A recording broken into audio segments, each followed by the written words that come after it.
آپ ہادیہ ای میگزین مضمون کی آڈیو ریڈ آؤٹ سماعت کر رہے ہیں۔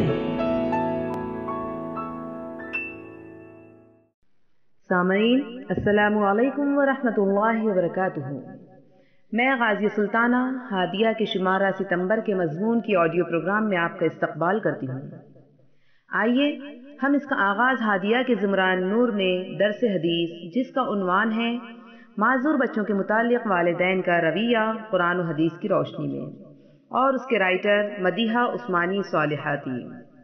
عن ابی عبد الرحمن عبد اللہ بن مسعود رضی اللہ عنہ قال حدثنا رسول اللہ صلی اللہ علیہ وسلم وهو الصادق المصدوق ان احدکم یجمع خلقه في بطن امه 40 يوما نطفة ثم يكون علقة مثل ذلك ثم يكون مضغة مثل ذلك ثم يرسل إليه الملك فينفخ فيه الروح ويؤمر ب4 كلمات بكتب رزقه وأجله وعمله وشقي أم سعيد فوالله الذي لا إله غيره۔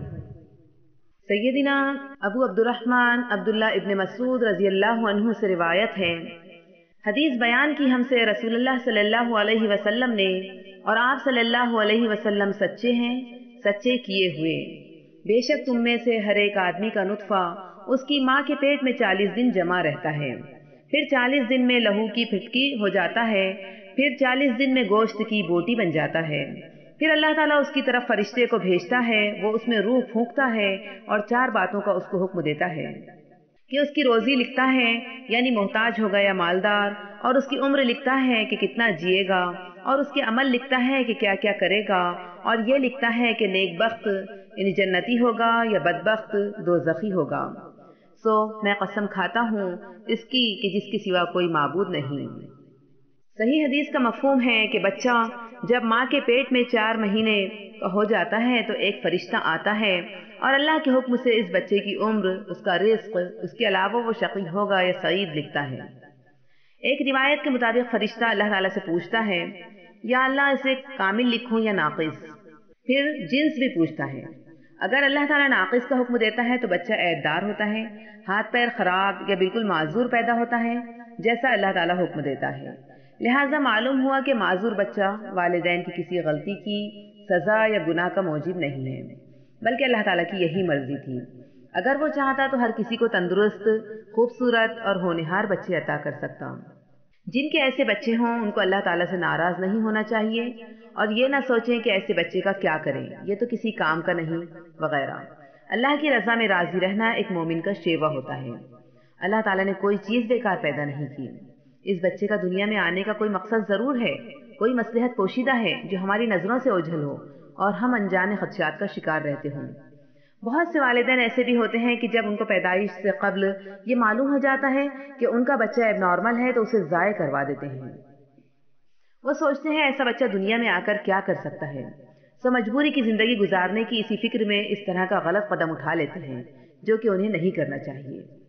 صرف ایک ہی صورت میں ایسا کیا جا سکتا ہے کہ جب ماں کی جان جانے کا خطرہ ہو، متعدد ڈاکٹرز کا یہی مشورہ ہو کہ صرف ماں کو بچایا جا سکتا ہے یا بچے کو، تو ایسی صورتحال میں کراہیت کے ساتھ بچے کو ضائع کروایا جا سکتا ہے۔ صرف نقص یا عیب کی وجہ سے اس کی زندگی کو ختم کرنا کسی طرح درست نہیں۔ اس بچے کا بھی دنیا میں آنے کا حق ہے، اس کا حق مارا نہیں جانا چاہیے۔ ایسے والدین اگر صبر و تحمل سے کام لیں اور خلوص دل سے معذور بچے کو گوارا کر لیں تو وہ قابل تحسین ہے کہ اللہ تعالیٰ نے اس خاص بچے کے لیے ان کو منتخب کیا ہے۔ اگرچہ ان کی پرورش و پرداخت میں بہت صبر آزما ہے، مگر عام بچوں کے بنسبت ان کا اجر کئی گنا بڑھ جاتا ہے۔ معذور بچے دیکھنے میں نارمل بچوں سے تھوڑے الگ ضرور ہوتے ہیں، مگر ان کے اندر بھی بچپن اور سمجھ بوجھ دوسرے بچوں کی طرح ہی ہوتی ہے، لیکن ان کو نارمل بچوں سے تھوڑا زیادہ وقت لگتا ہے۔ سوچنے سمجھنے کی صلاحیت ذرا دیر سے پیدا ہوتی ہے۔ چونکہ یہ بچے اسپیشل ہوتے ہیں اس لیے ان کی کیئر بھی اسپیشل طریقے سے ہو اور الگ طریقوں سے سمجھایا جائے تو یہ اچھے سے سیکھ بھی لیتے ہیں اور سمجھ بھی لیتے ہیں۔ پہلے ان کی پریشانیوں کو دیکھنا اور پرابلمز کو سمجھنا چاہیے۔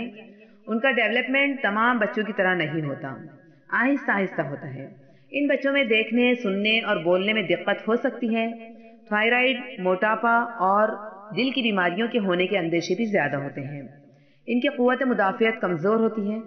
لہٰذا جب موسم بدلتا ہے بالخصوص ٹھنڈ میں تو والدین کو ان کا خاص خیال رکھنے کی ضرورت ہے، کیونکہ وہ قدرتی طور پر کمزور ہوتے ہیں۔ دقتوں کے باوجود اگر ان کی دیکھ بھال پیار و محبت سے کی جائے تو بہت سی پریشانیوں کو دور کیا جا سکتا ہے۔ ان کو ایسے مواقع فراہم کیے جائیں کہ وہ خود سیکھنے کی کوشش کریں۔ اگر والدین صبر کے ساتھ قدم قدم پر ان کا حوصلہ بڑھاتے رہیں تو بچوں کی پرابلم آسانی سے حل ہو سکتی ہے۔ جلد بازی سے کام لیں گے تو بچے کی ہمت ٹوٹ جائے گی اور وہ کوشش کرنا چھوڑ دے گا، کیونکہ ایسی بیماریاں دواؤں سے بہت کم اور محنت و کوشش سے نارمل زیادہ ہوتی ہیں۔ اس کے ساتھ ساتھ کھانے پینے کا بہترین انتظام بھی ضروری ہے۔ اگر بچہ اسکول جانے کے لائق ہو تو اسے ضرور اسکول بھیجنا چاہیے۔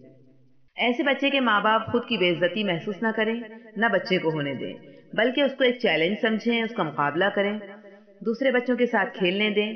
ایسا ہرگز نہ سوچیں کہ میرا بچہ مذاق کا نشانہ بنے گا۔ اس معاملے میں ضبط سے کام لینا ہوگا، ورنہ بچہ آگے نہیں بڑھ پائے گا۔ اس کی غلطیوں پر جھنجلائیں نہیں، بلکہ پیار سے نرمی کے ساتھ سمجھائیں۔ دوسرے بچوں کی مثالیں دینے سے پرہیز کریں۔ یہاں صبر، اچھی دیکھ ریکھ سے بچے کو ایک خوشگوار زندگی دی جا سکتی ہے۔ ہادیہ مضمون کی آڈیو سماعت کرنے کے لیے شکریہ۔ امید ہے کہ آپ کو پسند آیا ہوگا۔ ہمیں آپ کے مشورے کا انتظار رہے گا۔ اپنا مشورہ، تبصرہ اور مضامین editor@hadia.in پر ارسال کریں اور ہادیہ ای میگزین کے مضامین کو پڑھنے کے لیے ویب سائٹ www.hadia.in سبسکرائب کریں۔ انشاءاللہ ہم اگلے ہادیہ ای میگزین کے شمارے سے دلچسپ مضامین کی آڈیو لے کر حاضر ہوں گے۔ تب تک کے لیے اجازت۔ اللہ حافظ۔